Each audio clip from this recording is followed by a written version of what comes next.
নমস্কার, আমি doctor Shampa Das, consultant oral and dental surgeon. দাঁত নিয়ে অনেক সচেতনতামূলক ভিডিও আমি দিই এবং বলি দাঁত থাকতে দাঁতের মর্ম বুঝতে শিখুন। তো বাঙালিরা সেটা কখনোই করে না। আজ আবারও একটা একই রকম কেস, আমার এই নিয়ে অনেকগুলো ভিডিও আছে, তবু আজকে আরও একটা দেখাবো। আচ্ছা, আগে প্রথমে স্ক্রিনটা দেখাবো।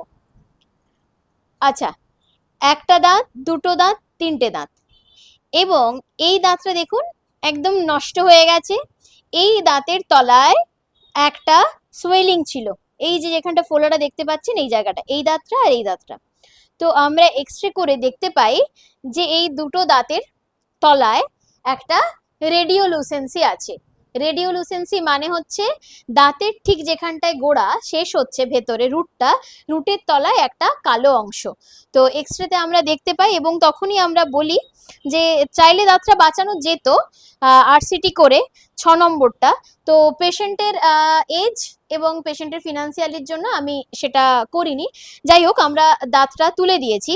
তো দুটো দাঁতই আমি তুলেছি, দুটো দাঁতই আমার হাতে আছে এবং আমার এই সিসটা আমি দেখাবো।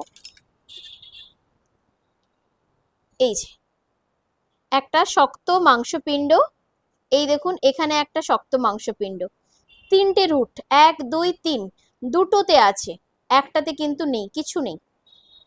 হলো, এটা হচ্ছে ফার্স্ট মোলারটা, আর তার সাথে হচ্ছে সেকেন্ড প্রিমোলারের, এই দেখুন যেটা ওপর থেকে নষ্ট হয়ে গিয়েছিল, এই দাঁতটা।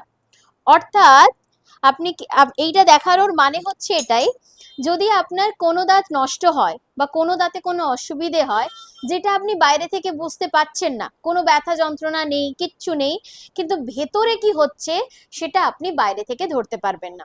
তাই যদি কোনো রকম কিছু দেখেন দাঁত নষ্ট হচ্ছে বা কিছু, তাহলে সেটাকে অবহেলা না করে যত তাড়াতাড়ি সম্ভব আপনি আপনার নিকটবর্তী ডেন্টিস্টের সাথে যোগাযোগ করুন এবং তার পরামর্শ অনুযায়ী যা যা ট্রিটমেন্ট করানোর, এক্সরে করানো বা যা যা ট্রিটমেন্ট করানোর দরকার সেটা করান।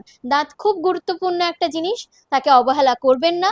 সময় থাকতে দাঁতের যত্ন নিন। আপনারা সবাই ভালো থাকুন। নমস্কার।